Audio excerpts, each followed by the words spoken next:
திருவண்ணாமலை அடுத்த வேங்கிக்கால் பகுதியில் காரை ரிவர்ஸ் எடுக்கும் போது பைக் மீது மோதியதோடு மட்டுமல்லாமல் பைக் ஓட்டியவரை காரில் இருந்தவர்கள் விரட்டி தாக்கி அடாவடியில் ஈடுபட்ட வீடியோ வெளியாகி அதிர்ச்சியை ஏற்படுத்தியுள்ளது. இதன் விவரங்களை நம்முடைய செய்தியாளர் சசிகுமார் வழங்க நாம் கேட்கலாம். சசிகுமார், தற்போதைய நிலை.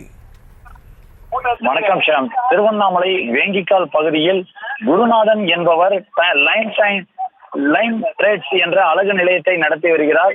இந்த சூழ்நிலையில் நேற்று இரவு அந்த பகுதிக்கு காரில் வந்த 4 நபர்கள் இருசக்கர வாகனத்தில் சென்ற நபர்கள் மீது அஜாக்கிரதையாக மோதியதாக சொல்லப்படுகிறது. காரை பின்னால் எடுக்கும் போது அந்த அஜாக்கிரதையாக மோதியதாக சொல்லப்படுகிறது.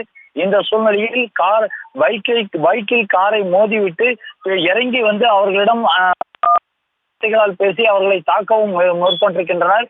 அந்த இருசக்கர வாகனத்தை ஓட்டிய அஜித் குமார் என்பவர் அந்த லைன் ட்ரேட்ஸ் அழகு நிலையத்தில் பணியாற்றி வருகிறார்.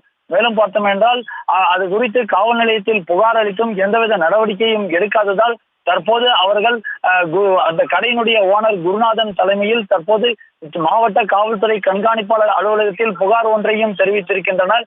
மேலும் அவர்களை அந்த கடையின் அருகிலேயே அடிக்கக்கூடிய அந்த சிசிடிவி காட்சிகளானது வெளியாகி பரபரப்பை ஏற்படுத்தி இருக்கிறது.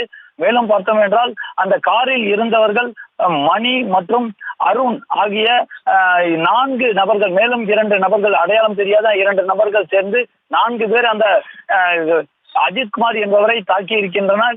இந்த நிலையில் அஜித் குமார் காயங்களுடன் திருவண்ணாமலை அரசு மருத்துவக் கல்லூரி மருத்துவமனையில் சிகிச்சை பெற்று வருகிறார்.